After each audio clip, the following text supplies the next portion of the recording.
Hi guys, welcome back to the Head Falconer, and welcome to part one of feathers. Everybody knows birds of prey have got feathers. Everybody knows feathers help the birds fly. But there is different feathers for different species of birds of prey, or different birds in general. So we're going to cover all that in part two. But today we're covering what happens if your bird breaks a feather. Because obviously you get different types of feathers. We've got a rescued harrisock tail feather. Right now, it's all brushed up the wrong way, but rescued harrisock tail feathers. We have a feather from a falcon. And as you can see, they are bendy. They go back when they get bent one way only. If you bend them like this one again, bends back. But if, for example, your bird crashes into something or it damages a feather and it bends it this way, as you can see, it doesn't go back. And I don't know if you can see it, but if I bring it up, you might even see a slight kink in it as well. If you leave that, then you'll find that will probably end up snapping off. So what can you do to fix it? Well, you could snip off and you could imp it, but if you don't need to, what's the point? So to fix this bent feather, we've got, right next to me, we've got some hot water, or warm water. As you can see, I can put my finger in it. It doesn't burn me. So we're going to submerge the feather in it. So normally this feather would be attached to a bird. Don't worry, the bird doesn't actually feel it because as such the feather is dead. There's no nerve endings or blood in it whatsoever. So if you stick your feather in the water, you'll hopefully see it when it warms up, gets the water in it. You'll actually see it, there we go, it begins to straighten up. And why is that? Well, your feather is made from beta carotene and it's layers. And in between a few of the layers, there's like a spongy layer. And that's what's happening. It's soaking up, that spongy area is soaking up the water and it's expanding. And because the outside is the strong beta carotene, then you tend to find it that doesn't swell up. So when it swells up, it pushes the feather, there we go, straight back into the position it was in. So as you can see there now, if I bring it up to the feather, it's a bit wet, but there's no kink, there's no mark, there's no nothing in it. And it's repaired the feather. So if I get another one, let's do it with this one. So the old harrisock tail feather, if I bend it this way, as you can see, it goes back. But if we, oopsie daisy, we go into cover and it goes that way, it's not going to go back. And if you leave that again, as you can see, it's got a little crease in it. If you leave that, the bird will break it off. Eventually you'll have to imp it, so fix it straight away. I've done this in the field before with a cup of hot tea or a cup of tea. Maybe me, it's with herbal tea or mint tea. So all I've done is got the feather again, stuck it in the water, and as you can see, it's beginning to straighten up already. So we put it in, and as that warms up, as it expands, it will slowly straighten the tail feather again. So here we go, it's beginning to expand again. This one's taking a bit longer because it's obviously a bigger tail feather. And then, are we done? Hopefully, if we bring it out, we are back to being, it's got a slight little kink in it, so we'll just put it back in the water again, let it warm up. So obviously I didn't leave it long enough. If you use hotter water, obviously it does take less time to straighten the feather because it soaks up even quicker, and it also expands the air inside the shaft of the feather. But big problem with using very, very hot water or boiling hot water is that obviously when the feather's attached to the bird, if you've got the wingtip in it, especially the wingtips, if the bird moves, sprays water all over the place, it could burn you or it could burn the bird. So there we go. We stick it back in. Now, there we go. Now you have a perfect tail feather. So you've got no kink, no nothing in it now. So that's one way of fixing a kinked feather. That's one way of having to do it, we're doing it without actually having to grab the bird or sticking it back together or imping it back together. But what happens if it does break a feather? So let's say we've got two feathers here. Let's say this feather here, let's say the bird has snapped it off and bang, snapped it off. So you may have seen birds like with bits of feathers missing like this. So now you need to fix it. Well, lucky for us, you have actually got a hollow bit inside the feather. If I can bring it up to the camera, you've got a hollow bit inside the feather. So lucky for us, that does work. So what you can do is you find the exact same feather. You keep all your old feathers. So the same feather, so that's the same one from a different year, same wing, same shape. What you can do then, if you really want to, you can snip this end of this feather off, and then you can stick it back on. But if you can see, it doesn't always look pretty. So you can do it that way around. I've done it that way around loads of times. But what I do, and it's quite cool, is you've got this bit stuck in the bird. Then you can snip it up here, because this white part of the tail feather, you don't really see on the Harrisock tail. You don't see it at all. So what I would do is I would go in and snip it up here. So now all you have sticking out the bird is this. So all this bit here is inside the bird. This is what holds the feather in. So you've got this bit here. So now we need to figure out how length. So it's easy. So you get another tail bit. This is where it gets a bit more complicated. So this is where we're going to go to the board now, and we're going to show you how to do this, because we've also got these as well. What a lot of people use, if I can get one bit off, a lot of people use imping needles. I don't. I use a bit of carbon fibre, because I find, well, it's more traditional. Bamboo was I've used to use a lot of, but now we've moved up to buying in, just a bit off, carbon fibre. So it's just a small bit of carbon fibre. So we're going to move to the board now, and we're going to show you what to do. Right. So we've got our bird. We've got it cast up. We've got it casted. We've got it restrained. We've snipped the old bit of the feather off. So we have snipped off. Here we go. We've got this bit that we've already snipped off. So we're down to here.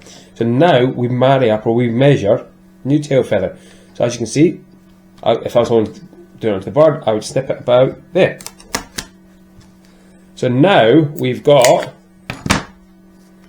a bit that we can join together like so. But like I said, how do we join it together? Well, we have a piece of carbon fibre, a small piece, and lucky for us, we have a hole in the shaft of the feathers. So again, no blood, no nothing. There's no blood, there's no nerve endings in the feather, so the bird will never feel this. And actually, I don't know if you can see it. If we bring it in, if the camera will allow me to do it, you can actually see just inside that softer, spongier bit, that's the bit we get wet. That's the bit you get wet with the water. And also in the middle, you've got that hollow bit, so the air expands, but also that spongy bit expands in the water. So obviously, if it's gone this far, it's gone too far to be straightened again, just by using hot water. So we get the carbon fibre. This bit of carbon fibre we've got, where we used to buy in old fishing rods, but now we buy the carbon fibre in. We want to rough it up a little bit. So on the file, and we also, what I like to do is make a little point on it, just to make it easier to insert to the feather. So what we're doing is just roughing it up, shaping the carbon fibre into a shape and a size that will fit into the feather. So obviously we have got, for our big eagles, we've got the thicker carbon fibre, we've got like things for the buzzards and so on, we've got the medium, and we've also got the very, very thin stuff. So we've got the stuff for the little falcons and kestrels. But for the Harrisock, we use this size. So we quickly put a little point on the end, we're roughing it up, so the glue sticks to it. Right. First thing we do, or first thing I do, is get the bit that the bird is attached to. So you've got the bird, held into the bird. We push this in to make sure we've got the right size in there. So you want it in like that. So you can see it's stiff, but not too stiff. We can pull it back out. So we've got that. Then you have your bit that you fixed, or the bit you cut. So again, same again. You push it in, but this bit's a little bit tighter this time. As you can see, I'm struggling to get it in. So this is where we go back to the file. We'll just take it just a little bit more off. You don't want to get it too big so it splits. So imping needles, they do come to size. They do come to shape. You can buy different sizes of imping needles. And yes, it'll probably be a little bit quicker and a little bit easier. But I've always used the carbon fibre. I've always worked with this, and I've always found it worked really well. So there we go. So that's now in. Glue. Well, we have got what we use, if we can get it out. People use different things. We use araldite on the bird as well, on the carbon fibre bit. I have in the past as well used super glue. Problem with super glue is when it dries, it does go very, very brittle. But also, if you get it on any other part of the bird, the feathers and so on, it can stick the feathers together. But more importantly as well, if you happen to get this in with the super glue and it's not perfect, it sticks within seconds and it's hard to sometimes get back out again. The araldite gives you that 30 seconds to a minute to play with it. But just for this sake, let's use a quick little bit of super glue. So we do a tiny little bit of super glue onto the carbon rod. The other reason I don't use a lot of super glue is because I end up sticking my fingers together. So now that now goes up in there. So the carbon rod is inserted by around about, it's probably just over about 6 mils into the feather. So as you can see, that's in now. So we go back to this. So we just make sure everything's still okay. It still goes in, it's not too tight, it's not too loose, perfect. So a tiny little bit of glue again on the rod. The important thing this time is you get it, you don't want the feathers off-centered or anything like that, so you get it all lined up, stick it on quickly, bang, there we go. So now we have, get this lid back on, an inked feather. So remember, this part here is hidden from view. You won't see this part here because it's got the downy feathers and everything on it as well. So you've got a little join, as you can see. So just imagine you did that up here. You'd have this join shown up here, which doesn't look great. Like I said, I've done it before. I have done it before. If I've not had feathers replaced, I've just literally stuck on the bit that was broken off. So for example, I would have just stuck, let's say, it on like that. But the join now will be hidden.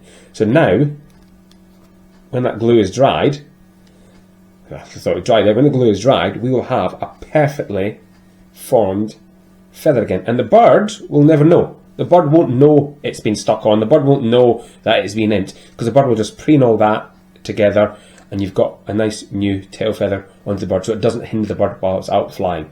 So that is how we would imp a feather on the bird. I will show you in the future us imping a feather on a bird itself, not just imping a feather together. We will show you imping together.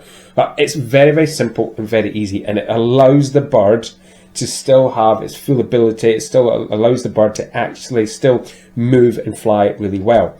And imping, again, if you practice like we've just done here, it's not difficult. Again, carbon fibre rods. Glue. Ideally I use arrowdite, but today we just quickly used a bit of super glue. Snips and a file.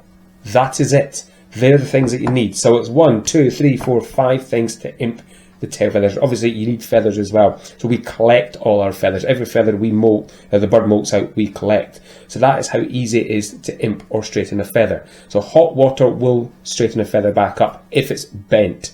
If it's badly creased or badly broken, then imping. So, like again, we don't imp where it's been broken, we snip the feather right off, we imp down the bottom. So imping isn't just about imping captive bred birds. It's also a great thing when it comes to wild birds as well. If you get a rehabilitated bird in and it's got damaged feathers, you can actually help it by imping on the feathers. So imping, very important thing, very, very important thing. So hopefully you enjoyed that quick bit of how to imp a feather or how to straighten a feather with hot water. Obviously, we will be showing you later on how to do it on a bird of prey, but I'm not going to just cut a feather on one of my birds to show you how to imp it back on. So we just did a quick introduction today. So hopefully you enjoyed that. And part 2 is going to be all about feathers. That'll be coming in about a week or so's time. It'll be all about the different feathers on the birds of prey because it's actually really fascinating.